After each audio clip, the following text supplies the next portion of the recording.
नमस्कार, बहुत स्वागत है आपका हमारे छत्तीसगढ़ के इस खास बुलेटिन में। खबरों के साथ मैं हूं रीनू यादव। सबसे पहले बात करेंगे, मुख्यमंत्री भूपेश बघेल आज कोरिया दौरे पर हैं। सीएम भरतपुर सोनहत विधानसभा क्षेत्र के ग्राम बहरासी, रामगढ़ और रजौली में लोगों से रूबरू होंगे, तो वहीं सीएम बैकुंठपुर में रात्रि विश्राम करेंगे। कोरिया रवाना होने से पहले सीएम ने पत्रकारों से कई मुद्दों को लेकर बातचीत की। सीएम ने भेंट मुलाकात कार्यक्रम को लेकर कहा कि मौके पर पहुंचने से किसानों और आम लोगों की समस्याओं से रूबरू हो रहे हैं और मौके पर ही अधिकारियों को निर्देश दिया जा रहा है। तो वहीं उन्होंने अग्निवीर योजना को लेकर कहा कि जिस तरह कृषि कानूनों को वापस लिया गया था, उसी प्रकार इस योजना को भी वापस लेना होगा। वहीं उन्होंने प्रदेश में बारिश कम होने को लेकर भी चिंता व्यक्त की है।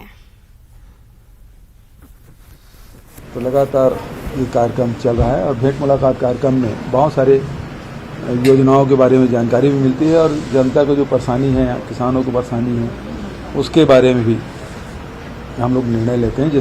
जैसे अभी जसपुर जिले में पत्रकारों ने शिकायत की कि वहाँ जब भूमाफिया ज़्यादा सक्रिय हैं, तो उसके लिए फिर कमिश्नर को मैंने आदेशित किया कि जो जो शिकायतें आई है, मुझे भी व्यक्तिगत रूप से दिया, सबको मैंने कमिश्नर को दे दिया। उस सब बिंदुओं पे जांच करके 15 दिन में रिपोर्ट देंगे। देखिए, राहुल जी ने सीधा कहा कि इसे जैसे 3 काले कानून को वापस लेना पड़ा कृषि का, उसी प्रकार से किसानों के लिए जैसे वापस हुआ, उसी प्रकार से नौजवानों के लिए भी वापस होना होगा, करना पड़ेगा। सबसे चिंता का विषय यही है कि अब ये जून अब समाप्ति की ओर है और उसके बाद भी पर्याप्त बारिश नहीं हुई है, जिससे कृषि कार्य प्रारंभ हो सके। कहीं कहीं शुरू हुआ है, कहीं नहीं हुआ है, और ये जो मौसम की बेरुखी है वो हम सबके लिए चिंता का विषय है। प्रदेश के आबकारी और उद्योग मंत्री कवासी लखमा उद्योगों को बढ़ावा देने इंडोनेशिया के दौरे से लौटकर बस्तर पहुंचे। जगदलपुर के सर्किट हाउस में बातचीत करते हुए मंत्री कवासी ने बताया कि प्रदेश सरकार के विकास कार्यों के बारे में अधिकारियों को जानकारियां दी गई। साथ ही सरकार शिक्षा, स्वास्थ्य के साथ साथ उद्योगों पर भी काम कर रही है। वहीं इंडोनेशिया के बाली से, अमेरिका से और अन्य देशों से पहुंचे पदाधिकारियों ने जल्द ही छत्तीसगढ़ आने की सहमति दी है। मंत्री कवासी लखमा ने कहा कि छत्तीसगढ़ में उद्योग को लेकर कई संभावनाएं हैं और दूसरे देशों की कंपनी भी छत्तीसगढ़ आना चाहती है। ऐसे में प्रदेश के मुख्यमंत्री से मुलाकात करने जल्द ही अमेरिका और इंडोनेशिया के अधिकारियों की टीम राजधानी आएगी और निवेश भी करेगी।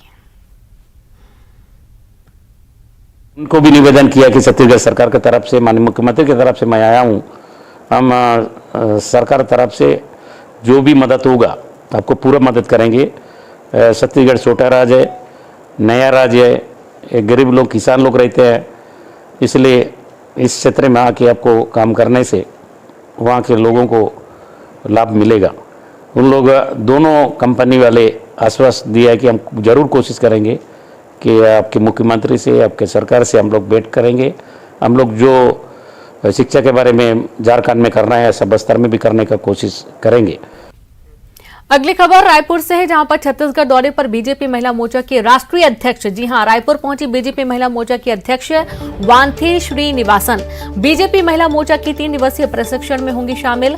आज से चंपारण में हो रहा महिला मोर्चा का प्रशिक्षण शिविर, जहां बीजेपी महिला मोर्चा की राष्ट्रीय अध्यक्ष वानश्री श्रीनिवासन ने कहा, महंगाई को लेकर कहा कि महंगाई को रोकने के लिए केंद्र सरकार लगातार प्रयास कर रही है। नॉन बीजेपी स्टेट में पेट्रोल डीजल के दाम कम नहीं करने के कारण भी महंगाई महसूस हो रही है। Come here to inaugurate the 3-day workshop, training workshop for the Mahila Morcha Karyakartas. Systematically, the BJP is giving a training to its party members as well as to the office bearers. It's a routine exercise of the party to train our party members, to make them as a good leaders to serve the nation better. And in this 3 days training workshop about ideology, about the working system, and we are making them to understand how the PM welfare schemes has to be reached to the citizens of this country. इधर BJP महिला मोर्चा के राष्ट्रीय अध्यक्ष वानश्री श्रीनिवासन चंपारण पहुंची और महिलाओं के साथ यहां सुआ नृत्य भी किया।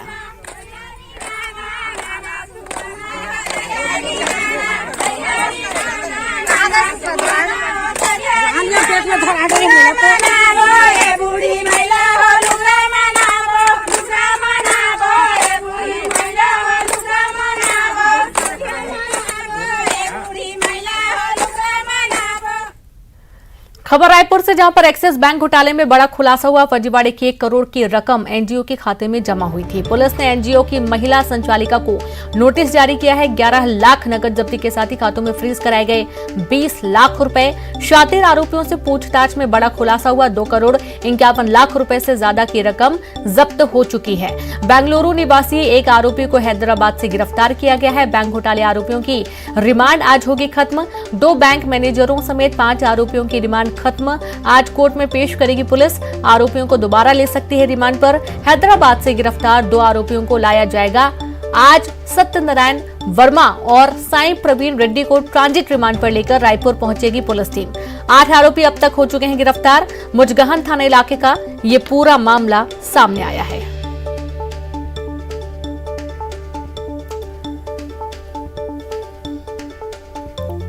और ज्यादा जानकारी के साथ संवाददाता युगल जुड़ गए हैं। युगल, एक्सिस बैंक घोटाले में बड़ा खुलासा हुआ है, कुछ गिरफ्तारियां भी हुई हैं, पूरा मामला बताएं।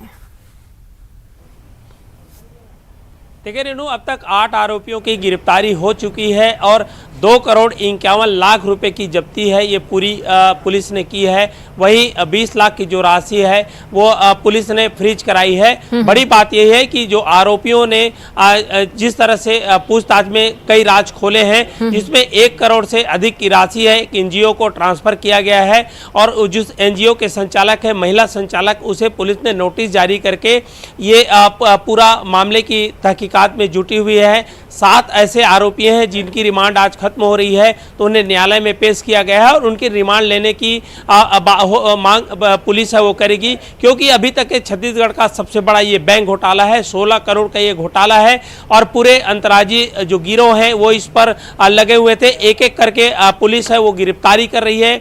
4 जो राज्यों में जो टीम है वो गई हुई है। अलग अलग जो पुलिस है टीम दबिश दे रही है और आरोपियों की गिरफ्तारी हो रही है। बड़ी बात यह है कि अभी और भी कई आरोपियों की गिरफ्तारी है वो होनी है। इसमें कई भी खुलासे हो सकते हैं और इसमें 2 बैंक मैनेजर सहित जो 8 की गिरफ्तारी अब तक हो चुकी है और आज पुलिस रिमांड लेकर के आगे पूछताछ करेगी। इससे और भी कई बड़े खुलासे होने की संभावना है वो जताया जा रहा है।